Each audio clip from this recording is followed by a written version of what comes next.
ആ സ്ത്രീ ആരാണെന്ന് എനിക്കറിയില്ല. പക്ഷേ ഒരു കാര്യം ഉറപ്പാ, ആ സ്ത്രീയാ എന്റെ കൈ തല്ലി ഒടിച്ചത്.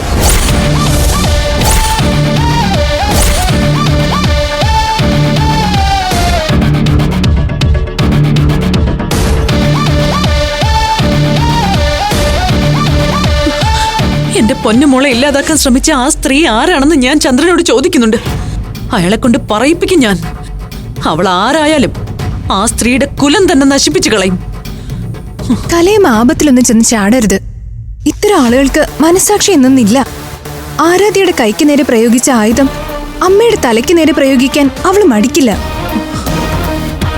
ഒരുപക്ഷെ നിങ്ങളുടെ അച്ഛന്റെ പുതിയ ഇഷ്ടക്കാരിയായിരിക്കും അവള്.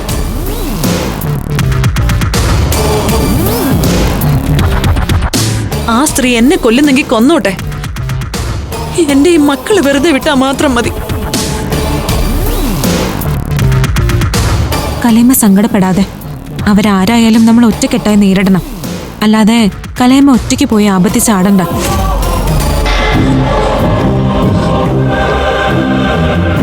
അതെ, അത് തന്നെയാ എന്റെ ശരിയായ വഴി.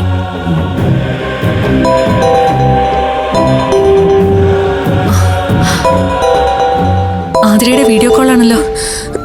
അവള് എന്ത് മണ്ടത്തരയെ കാണിക്കുന്നത്. പോലീസ് അക്കാഡമിയിലെ കാര്യങ്ങൾ അവൾ ഉദ്ദേശിക്കുന്നതിനേക്കാൾ സ്ട്രിക്റ്റ് ആണ്. ആദ്യ ദിവസം തന്നെ റൂൾസ് തെറ്റിക്കാനാണ് അവളുടെ ഭാവം. പാവം, സങ്കടം കൊണ്ട് വിളിക്കുന്നതാ. നമുക്ക് അറ്റൻഡ് ചെയ്യാം. നീ അവളെ വഴക്കൊന്നും പറയരുത്. മോളെ, അമൃതേച്ചി എവിടെയാ? ഹോസ്പിറ്റലിലാ മോളെ. ആരാധ്യക്ക് എങ്ങനെയുണ്ട് ചേച്ചി? കുഴപ്പമില്ല, ഭേദായി വരുന്നു. എല്ലാരും ഉണ്ടോ അവിടെ? അഖിലയും അനഖയും കലയമ്മയും ഒക്കെ ഉണ്ട്. ദാ, ഞാൻ കലയമ്മയ്ക്ക് കൊടുക്കാം. ആ കലയമ്മ എപ്പ എത്തി? ഞാൻ വന്നിട്ട് കുറച്ചു നേരം ആയി മോളെ. വീട്ടിലിരുന്നിട്ട് ഇരിപ്പുറയ്ക്കണ്ടേ? ആരാധ്യമോളുടെ ഈ അവസ്ഥ ഓർക്കുമ്പോ എനിക്ക് ഒരു സമാധാനവും കിട്ടുന്നില്ല.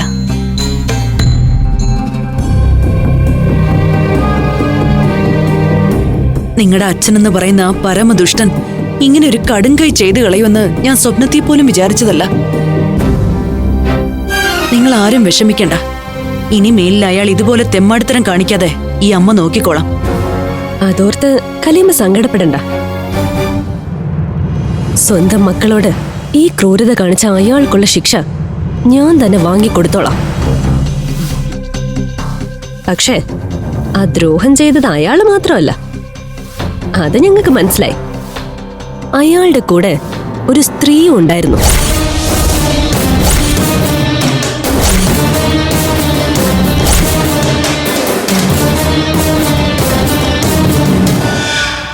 ആരാധ്യയുടെ കൈയടിച്ച് തകർത്തത് ഒരു സ്ത്രീയാ. അവരുടെ ശബ്ദം ഞങ്ങൾ വ്യക്തമായിട്ട് കേട്ടതാ.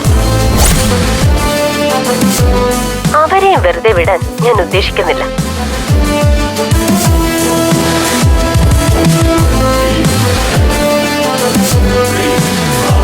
ട്രെയിനിങ് പൂർത്തിയാക്കി SA ആയി ചാർജ് എടുത്താ ഞാൻ ആദ്യം ചെയ്യാൻ പോകുന്നത് ആ സ്ത്രീയെ കണ്ടെത്തി അവരുടെ കയ്യിൽ വിലങ്ങ് വെക്കാന്നുള്ളതാ.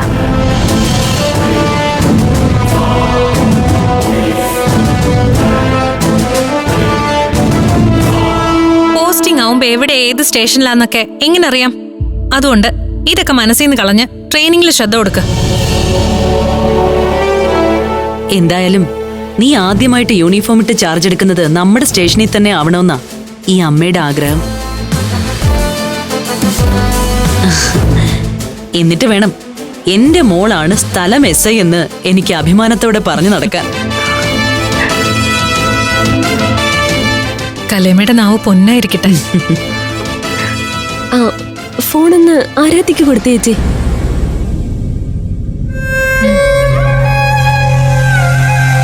മോളെ, അതിര് എന്തായി? എന്നിവിടെ ആക്കിയിട്ട് അബീട്ടൻ തിരികെ പോന്നിട്ടുണ്ട്. നിന്നെ ഒത്തിരി മിസ് ചെയ്യുന്നുണ്ട്.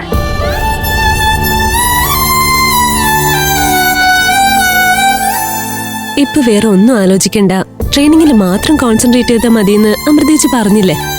കഴിഞ്ഞതൊന്നും ഓർക്കാതിരിക്കാൻ എനിക്ക് പറ്റില്ല. സത്യം പറഞ്ഞ എന്റെ എനർജി ആ ഓർമ്മകളാ. ട്രെയിനിങ് കഴിഞ്ഞ് ഞാനൊന്ന് ചാർജ് എടുക്കട്ടെ. അത് കഴിഞ്ഞ നമ്മുടെ അച്ഛനെന്ന് പറയുന്ന ആളെ ഞാനൊന്ന് കാണുന്നുണ്ട്. അവിടെ കാര്യങ്ങളെല്ലാം ഓക്കെ അല്ലേ? പിന്നെ അഭിയേട്ടൻ സൂപ്രണ്ട് സാറുമായിട്ട് എന്തൊക്കെയോ സംസാരിക്കുന്നത് കണ്ടു. അതിനുശേഷം ആ സാറിന് എന്നോട് ഒരു ചെറിയ സ്നേഹമൊക്കെ കാണുന്നുണ്ട്. അതെ മോളെ, ആരെയും അങ്ങനെ കണ്ണടച്ച് വിശ്വസിക്കണ്ട. നമുക്ക് നമ്മൾ മാത്രമേ ഉള്ളൂ എന്നുള്ള ചിന്ത എപ്പോഴും മനസ്സിൽ വേണം. അവിടെ കാര്യങ്ങളൊക്കെ വളരെ സ്ട്രിക്റ്റ് ആണോ മോളെ? അതൊക്കെ അവള് വെറുതെ എന്നെ വരട്ടാൻ വേണ്ടി പറഞ്ഞതല്ലേ. ഇവിടെ എല്ലാരും വളരെ ഫ്രണ്ട്ലിയാ. ക്ലാസ് മാത്രം അറ്റൻഡ് ചെയ്തിട്ട് അങ്ങനെ തീരുമാനിക്കണ്ട. നാളെ രാവിലെ മുതല് ഫിസിക്കൽ ട്രെയിനിങ് തുടങ്ങുമല്ലോ. അപ്പോഴും ഇത് തന്നെ പറയണം. എത്ര കടുപ്പായാലും ഞാൻ പുഷ്പം പോലെ ട്രെയിനിങ് താണ്ടും.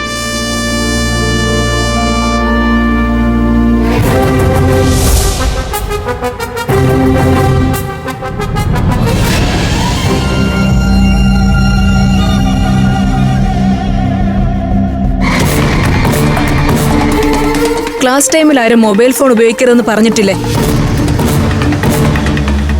ആ മൊബൈൽ ഇങ്ങതാ. ഞാൻ സൂക്ഷിച്ചോളാം മാഡം. താനെന്താ എന്നെ കളിയാക്കണോ? ഇത്തരം കൊമ്പുകൾ ഒടിച്ചിട്ട് വേണം പരിശീലനം തുടങ്ങാൻ. ഇങ്ങത്താ. ക്ലാസ് കഴിഞ്ഞിട്ട് ഗ്രൗണ്ടിന് ചുറ്റും 100 റൗണ്ട് ഓടിയിട്ട് എന്നെ വന്ന് കണ്ടാ മതി. ഫോൺ തരുന്ന കാര്യം ആലോചിക്കാം.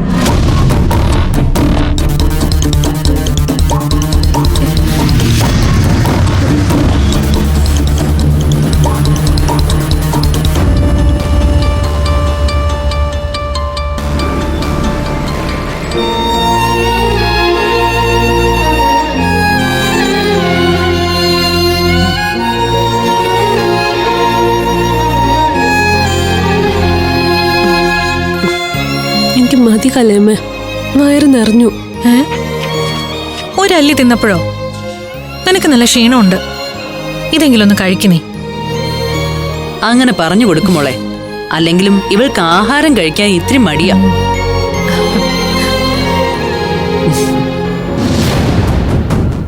സൃഷ്ടിച്ച കൈകൊണ്ട് ഉദകക്രിയ ചെയ്യാനാ എന്റെ യോഗം.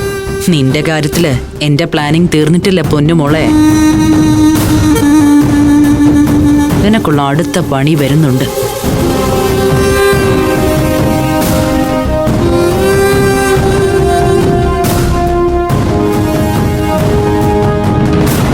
ആഹാ, കലയമ്മ ഇവളെ സ്നേഹിച്ചു കൊല്ലുകയാണല്ലോ.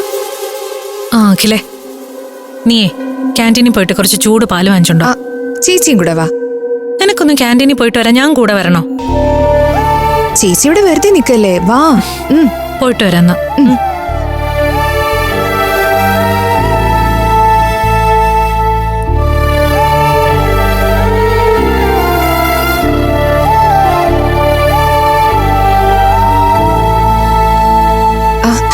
അതെ ചേച്ചി, പഞ്ചരത്നത്തിൽ ഊണ് സമയായില്ലേ? അവിടെ സിസ്ലി ചേട്ടത്തിയും ശ്രീദേവി നീനു മാത്രമേ ഉള്ളൂ. അവരെ കൊണ്ടെല്ലാം ഹാൻഡിൽ ചെയ്യാൻ പാടായിരിക്കും. അതുകൊണ്ട് ചേച്ചിയും കൂടെ അങ്ങോട്ട് ചെല്ല്. ആരാധ്യ മോളി കിടപ്പ് കിടക്കുമ്പോ 4-5 ദിവസത്തേക്ക് പഞ്ചരത്നം തുറക്കണ്ടെന്ന് ഞാൻ പറഞ്ഞതല്ലേ? നിങ്ങളൊക്കെ കൂടിയാ സിസ്ലിയെടുത്തോട് ഊണ് വെക്കാൻ പറഞ്ഞത്. അത് വേണ്ടായിരുന്നു. അങ്ങനെ പറഞ്ഞ എങ്ങനെ ശരിയാവും ചേച്ചി? പഞ്ചരത്നത്തിൽ പതിവായി ഊണ് കഴിക്കാൻ വരുന്നവര് നമ്മളെ വിശ്വസിച്ചാ വരുന്നത്. നമ്മളായിട്ട് അവരുടെ അന്നം മുട്ടിക്കാൻ പാടില്ലെന്ന് അമൃതേച്ചി തന്നെയല്ലേ പറയാറുള്ളത്? അതൊക്കെ ശരിയാ. ആരാധ്യമോൾ ഇവിടെ ഇങ്ങനെ കിടക്കുമ്പോ എനിക്ക് പഞ്ചരത്നത്തിൽ ചെന്നാ ഇരിപ്പുറയ്ക്കോ, മനസ്സനുവദിക്കോ? അമൃതേച്ചി വിഷമിക്കണ്ട. ഇവിടെ ഇപ്പോ ഞങ്ങൾ എല്ലാരും ഇല്ലേ? ചേച്ചി പോയിട്ട് വാ. അങ്ങനെയൊക്കെ സമാധാനിക്കാൻ എനിക്കിപ്പോ പറ്റുന്നില്ല മോളെ. ഇങ്ങനെ പറഞ്ഞ ഞാൻ പിന്നെ എന്തു പറയാനാ? നീ പറയണ്ട, ഞാൻ പറഞ്ഞോളാം അവളോട്. അമൃതമോളെ, ഒരു ദിവസം പോലും പഞ്ചരത്നം പൂട്ടിയിടേണ്ടി വരരുത്. ഒരു ദിവസം പോലും അവിടുത്തെ ഊണ് മുടങ്ങരുത്. നീ ചോരയും നീരും കൊടുത്ത് കെട്ടിപ്പൊക്കിയ പ്രസ്ഥാനമാണത്.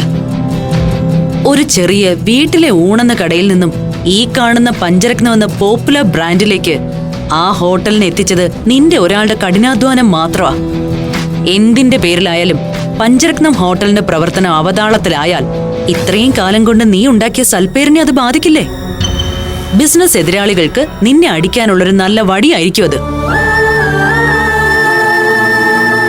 അതുകൊണ്ട് പഞ്ചരത്നം ഇന്ന് തുറന്നു പ്രവർത്തിപ്പിക്കാൻ നിങ്ങൾ എല്ലാവരും കൂടി പോയാലും കുഴപ്പമില്ല. എല്ലാരും കൂടെ പോയാ ഇവിടെ ആരാധ്യയുടെ കാര്യം ആര് നോക്കും? ഞാനില്ലേ ഇവിടെ. ആശുപത്രി കാര്യങ്ങളെല്ലാം നോക്കാൻ ഞാൻ ഒറ്റയാള് മതി. നിങ്ങൾ എല്ലാവരും പോയിട്ട് എന്നാണോ ആരാധ്യമോളുടെ ഡിസ്ചാർജ് ദിവസം അന്ന് വന്നാലും മതി. എന്റെ ആരാധ്യമോളെ ഞാൻ പൊന്നുപോലെ നോക്കിക്കോളാം. അതൊന്നും ശരിയാവില്ല. കലേമയ്ക്ക് അതൊക്കെ വലിയ ബുദ്ധിമുട്ടാവും. കലേമയെ ഞങ്ങൾ അങ്ങനെ കഷ്ടപ്പെടുത്തില്ല. എന്റെ മഹേന്ദ്രൻ ഒരു ആപത്ത് വന്നപ്പോ അവൻ ആശുപത്രിയിലായപ്പോ കൂട്ടിരുന്നത് നീയാ. അതുകൊണ്ട് ഇവിടെ ആരാധ്യമോൾക്ക് കൂട്ടിരിക്കാനുള്ള അവകാശം എനിക്കുണ്ട്. അമ്മയെന്ന നിലയില് അതെന്റെ കടമയുമാണ്. ഇനി എന്തിനാ നിന്ന് താളം ചവിട്ടുന്നേ? നിങ്ങൾ രണ്ടുപേരും പഞ്ചരത്നത്തിലേക്ക് ചെല്ല്. ഞാൻ ആകാശിനോട് ഇങ്ങോട്ട് വരാൻ പറഞ്ഞിട്ടുണ്ടല്ലോ. അഖില ഇവിടെ നിന്നാൽ അവർ തമ്മിലുള്ള പ്രശ്നങ്ങൾ കോംപ്രമൈസ് ആക്കാൻ സാധ്യതയുണ്ട്. അതുകൊണ്ട് അഖില വന്നാൽ ശരിയാവില്ല. നീ എന്താ മോളെ ആലോചിക്കുന്നേ? തൽക്കാലം പഞ്ചരത്നത്തിലേക്ക് ഞാൻ മാത്രം പോവാം. അഖില ഇവിടെ കലേമയുടെ കൂടെ നിൽക്കട്ടെ. അതെ, അമൃതേച്ചി പറഞ്ഞത് അതിന്റെ ശരി. ഞാൻ ഇവിടെ നിൽക്കാം. ഇപ്പോ അമൃതേച്ചി മാത്രം പഞ്ചരത്നത്തിൽ പോയാ മതി. ഞാനിപ്പോ ക്യാൻറ്റീനിൽ പോയി പാലും വെള്ളമൊക്കെ വാങ്ങിയിട്ട് വരാം. ചേച്ചി പൊക്കോ. ശരി, ഞാനെന്നാ ആരാധ്യമോളോട് യാത്ര പറഞ്ഞിട്ട് വരാം. ശരി.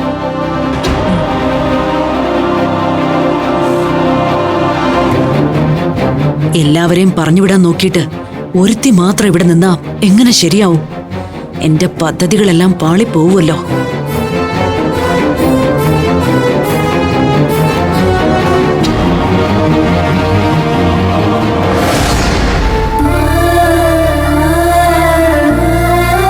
മോളെ, ചേച്ചി പിന്നെ വരാം.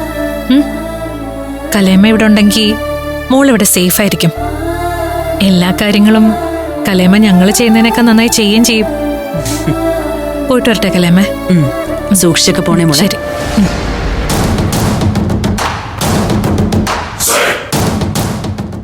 അഖിലെ കൂടി എങ്ങനെയെങ്കിലും ഇവിടുന്ന് പറഞ്ഞു വിടണം.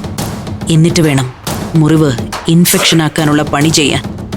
അവളുടെ വലത് കൈ എന്നേക്കുമായി മുറിച്ചു മാറ്റണം. എന്നാലേ ഈ കളിയിൽ കലാവതി വിജയിക്കൂ.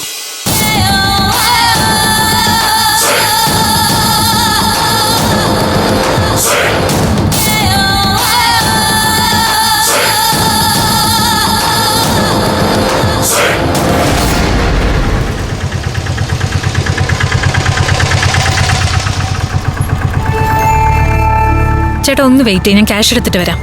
വേണ്ട മോളെ, ഞാൻ ഊണ് കഴിക്കാൻ വരുമ്പോ മേടിച്ചോളാം. എന്നാ ശരി. ഒരു ഓട്ടോ ഉണ്ട്.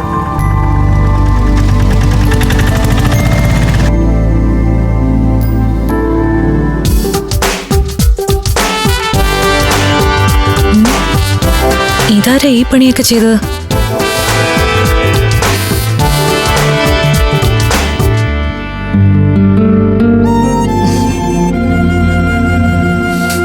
ചേച്ചി മോളെ, പഞ്ചരത്നത്തിലെ പുതിയ ജോലിക്കാരൻ കൊള്ളാം കേട്ടോ.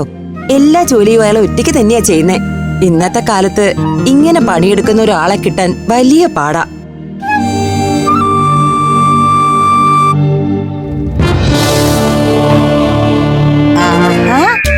മോളെത്തിയല്ലോ. ആരാ ചേട്ടത്തി ഇവിടെ പുതിയൊരു ജോലിക്കാരൻ? അമൃതമോൾ എങ്ങനെ അറിഞ്ഞു? ഞാൻ അങ്ങോട്ട് വിളിച്ചു പറയാനിരിക്കായിരുന്നു. എന്താ സംഭവം? അതെ, നിങ്ങൾ എല്ലാവരും ആശുപത്രിയിലായിരുന്നല്ലോ. ഇവിടെ ആണെങ്കിൽ ഞാനും നീനും ശ്രീദേവിയും മാത്രല്ലേ ഉള്ളൂ. ചോറ് വിളമ്പാനും മറ്റു ആരും ഒരു സഹായത്തിനില്ലല്ലോ എന്ന് ആലോചിച്ചിരിക്കുമ്പോഴാ കർത്താവ് ഒരു അത്ഭുതം പ്രവർത്തിച്ചത് മോളെ. വളച്ചു കേട്ടാ കാര്യം പറ ചേട്ടത്തി. അതെ, ഞാൻ അങ്ങനെ വിഷമിച്ചിരിക്കുമ്പോഴാ ഒരു ഗടാഗടിയ മനുഷ്യൻ ജോലി അന്വേഷിച്ച് കയറി വരുന്നു. കൂലി ഒന്നും വേണ്ട, ആഹാരം മാത്രം മതി എന്ന് പറഞ്ഞു. ഞാൻ നോക്കിയപ്പോഴേ ഉച്ചക്കത്തെ പണി നടക്കണ്ടേ, പിന്നെ ഒന്നും ഞാൻ ആലോചിച്ചില്ല. അപ്പൊ തന്നെ എന്നോട് ചോദിക്കാതെയോ? അതെ, മോൾ ആശുപത്രിയിലല്ലേ, പിന്നെ വിളിച്ച് ശല്യം ചെയ്യണ്ടാന്ന് കരുതി. ഇതേ കാശ് ചെലവുള്ള ഏർപ്പാടൊന്നും അല്ലല്ലോ. കന കന മാത്രം കൊടുത്താ മതി. പിന്നെ ഒരു കാര്യം ഉറപ്പിച്ചു പറയാം, ആള് കഠിനാധ്വാനിയാ.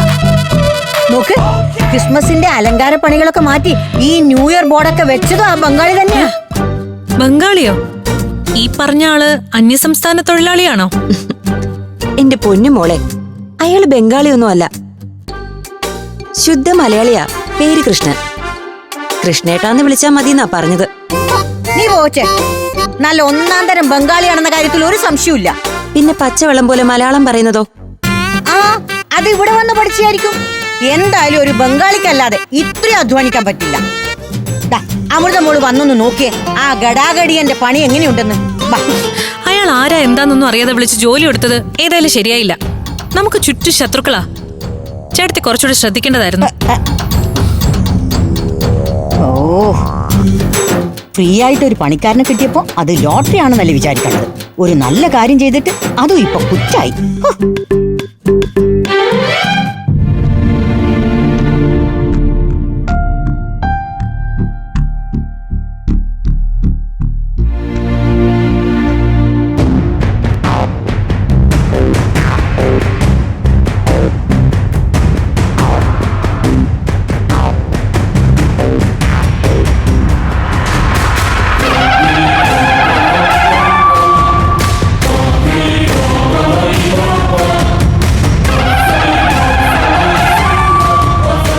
എങ്ങനെയെങ്കിലും ഈ ലിക്വിഡ് ഡ്രിപ്പിൽ കയറ്റിയ ഇവളുടെ ദേഹം ചൊറിയാൻ തുടങ്ങും. മുറിവ് ഇൻഫെക്ഷൻ ആയിക്കോളും. പക്ഷേ ഈ നശിച്ചവള് മാറാതെ എങ്ങനെ അത് നടക്കും?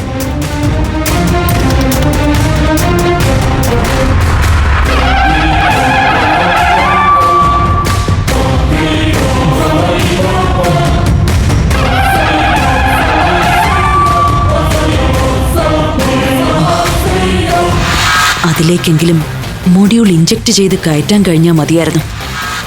അത് ഇവളുടെ ശരീരത്തിൽ ചെല്ലുമെന്ന് ഉറപ്പാ.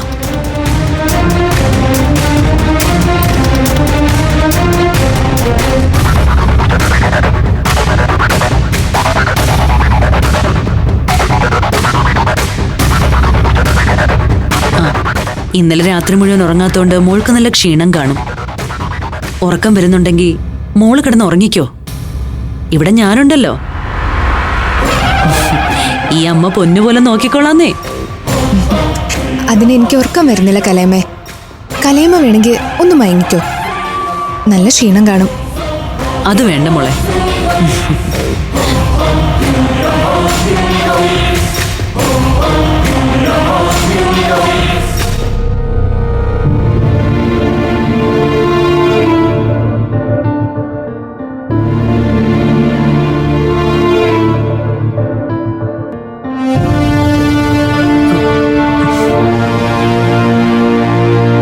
അവള് മരുന്ന് കഴിച്ചതിന്റെ മയക്കത്തിലാ. വേണമെങ്കിൽ വിളിക്കാം. വേണ്ട.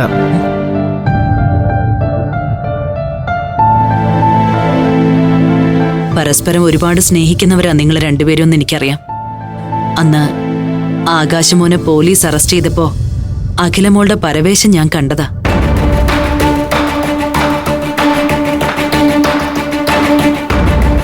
അത്രത്തോളം സ്നേഹിക്കുന്ന നിങ്ങൾ രണ്ടുപേരും എന്തിനാ ഇങ്ങനെ അകൽച്ച പാലിക്കുന്നേ?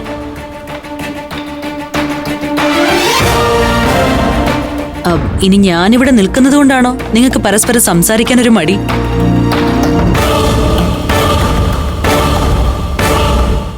അങ്ങനെയാണെങ്കിൽ ഞാൻ പുറത്തെവിടേക്കെങ്കിലും പോയി നിങ്ങൾ സംസാരിച്ചു കഴിഞ്ഞ ശേഷം തിരിച്ചു വരാം.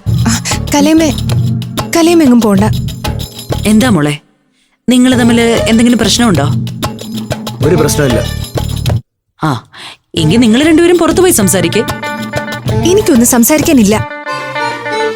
എന്നാ എനിക്ക് സംസാരിക്കാനുണ്ട്. രണ്ടും തമ്മിൽ കട്ട കലിപ്പിലാണല്ലോ.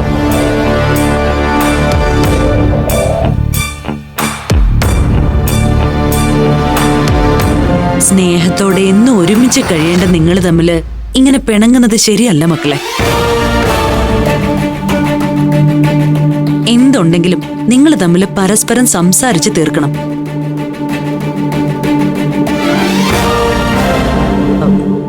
ഹോസ്പിറ്റലിനപ്പുറത്ത് ഒരു പാർക്കുണ്ട്. രണ്ടുപേരും അവിടെ പോയി സംസാരിച്ച് പിണക്കങ്ങളൊക്കെ തീർക്ക്. ഞങ്ങൾ ഇവിടെ നിന്ന് സംസാരിച്ചോളാം. ഒരു പ്രൈവസിക്ക് വേണ്ടി നിങ്ങളൊന്ന് പുറത്തിറങ്ങി നിന്നാ മതി.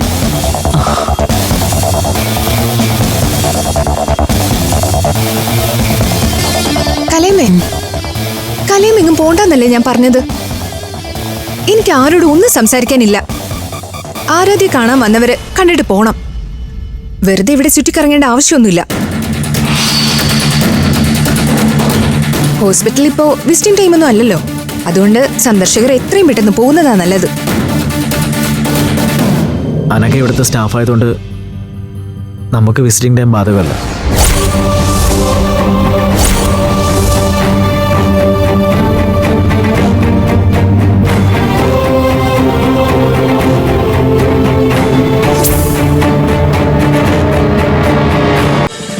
ഫ്ലവേഴ്സ് ഒരുക്കുന്ന കാഴ്ച വസന്തം യൂട്യൂബിൽ പ്രേക്ഷകർക്ക് ലൈവായി കാണാം.